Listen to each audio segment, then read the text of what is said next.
one fella asked me where I was located, and I guess I never did say so in the videos, but I'm in Bellingham, Washington, which is way up on the northwest corner of the country, and we're just about 40 miles from the Canadian border, and in a temperate area because we're west of the Cascade Mountains, and it stays fairly mild year-round, although we get some cold weather occasionally in the wintertime. It never gets all that terribly warm in the summer, and for that reason I'm told that perhaps growing tomatoes is not going to be the most successful thing I ever do. But we'll find out. Just a quick update on the garden. That continues to be cool and rainy, so not a whole lot is happening. As you can see, I've added a few things. I built a couple of these plastic covered wire cages for the squares. I've got 4 of them, and they cover where I planted seed, so that hopefully it'll warm up in there and get the seed to germinating a little quicker, because it's been a week now and even the radishes, there's nothing in there. As you can see, there's just nothing germinating. It's been too cold and too wet. It's been raining like mad, and been unusually cold for us for this time of the year. But the plants do look healthy. I don't have any problem there. They're just not growing. The onions haven't done anything at all. And over here, nothing's happening either. I probably put the tomatoes and the peppers out a little sooner than I needed to, but it's not hurting them any. They're just not growing. They're just not doing anything. And here's my other 2 cages I built. Then I also built a little arbor frame here for the tomato plants, 3 of them anyway, to grow up on. One of them is determinate, so it shouldn't need its support.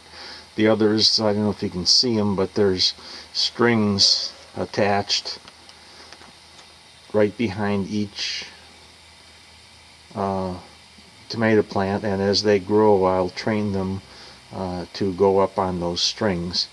That was a suggestion from Mel's book on square foot gardening. I've never grown them on strings before. I've grown them on trellises, I've grown them in cages, I've grown them on poles, but never in up on a string, so it'll be interesting to see how it works. Oh my gosh, the sun peeked out. Isn't that something? Haven't seen that in a while.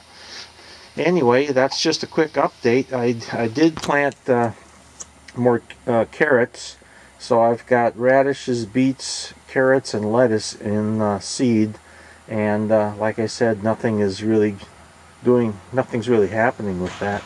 Oh, I did put out a bucket full of water. That again is a suggestion from the Square Foot Gardening book.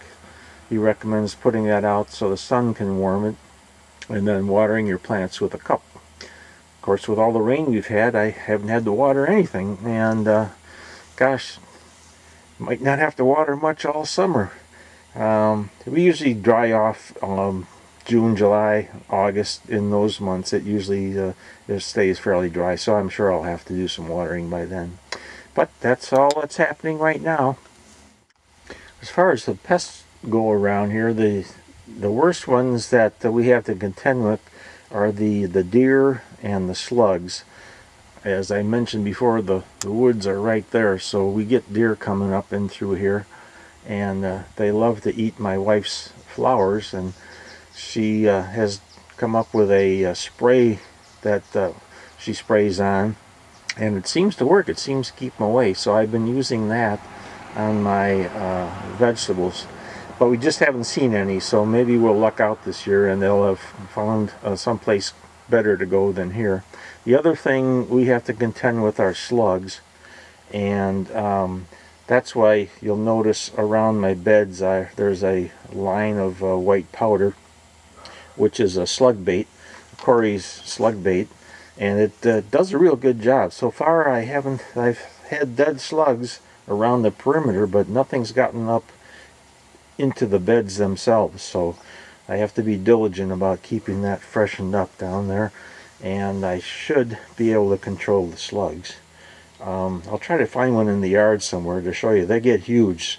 I've seen them as long as about 6 inches. So they do get enormous, and some of them are reddish, and most of them are kind of brownish. There are probably several different kinds that come through here, and every so often you see one with a shell, so that would probably make it a snail.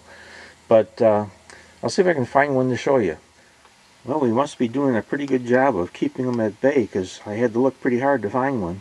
Here's one little critter that's working his way back towards the woods, and you can see he's a pretty good size. He's probably about 4 inches long, and he's moving right along there.